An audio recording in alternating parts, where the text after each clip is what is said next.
नमस्कार। आज जो कहानी प्रस्तुत करने जा रहा हूँ उसका शीर्षक है महंगा पड़ा दूल्हे को खच्चर पर बिठाना। लोकेश की हाल ही में शादी संपन्न हुई थी। शादी के अनेक खट्टे मीठे कड़वे अनुभव उसके पास थे। उसमें जो एक घटना उसके साथ घटी वो काफ़ी शर्मिंदगी से भरी हुई थी। लोकेश की बारात गोपालपुर गई थी, जो कि एक छोटा कस्बा था। विवाह शादी का सीज़न चल रहा था। बाज़ार में चीज़ों की शॉर्टेज हो गई थी। लोकेश की बारात जहाँ ठहरी हुई थी वहाँ रामलीला का स्टेज बना हुआ था, जिसके साथ 2 कमरे बने हुए थे। सबसे बड़ा सामने बड़ा मैदान था। उसके बाद घरों का सिलसिला शुरू होता था। धर्मशाला, लॉज, होटल सब भरी हुई थी।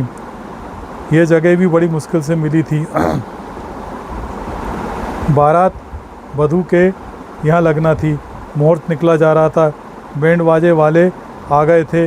वह जल्दी जुलूस निकालने की कह रहे थे, क्योंकि उन्हें और भी कई जगह जाना था। घोड़े वाला आया नहीं था। जब उसकी जानकारी ली तो पता चला कि वो नहीं आएगा। सब परेशानी में पड़ गए थे। तभी किसी बाराती की नज़र सामने मैदान में घास चर रहे खच्चर पर पड़ी। खच्चर देखने में घोड़े जैसा ही लग रहा था। कुछ बारातियों ने विचार किया, ज़रा देर की तो बात है, क्यों ना दूल्हे को इसी पर बिठा दिया जाए। और फिर उनमें से एक युवक खच्चर को पुचकारते हुए ले आया। उसकी पीठ पर रंगीन चादर डाली गई। फिर खच्चर पर दूल्हा बने लोकेश को बिठाया गया। इस तरह बारात बैंड बाजों के साथ लड़की के घर की ओर रवाना हुई।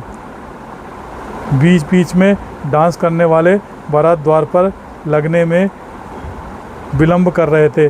जैसे तैसे बारात लड़की वालों के द्वार तक पहुंची थी कि नई समस्या खड़ी हो गई।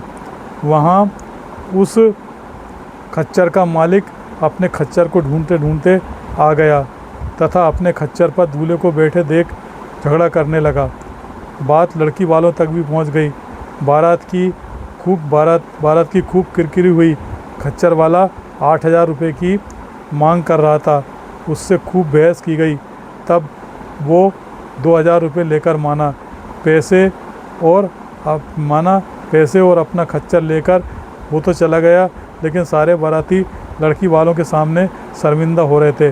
लड़की की सहेलियां लोकेश को छेड़ रही थी। जीजाजी, पता है खच्चर कौन होता है? हम बताएं। खच्चर गधे का सौतेला भाई होता है। पूरी रात इसी तक को लेकर हास परिहास होता रहा। लड़की का मुंह उतरा हुआ था। उसे भी लोकेश का यह कृत्य अच्छा नहीं लग रहा था। शादी संपन्न होने के बाद आज बारात घर आई थी। यहाँ भी सबके बीच ये खबर फैल गई कि दूल्हा खच्चर पर बैठकर बारात लेकर लड़की के घर गया था। तो वहाँ भी यही मुद्दा चर्चा का विषय बन गया था। लोकेश की नवविवाहिता भी इसी बात को लेकर उसे खरी खोटी सुना रही थी और लोकेश के पास सिवाय पछतावे के अलावा और कुछ नहीं था।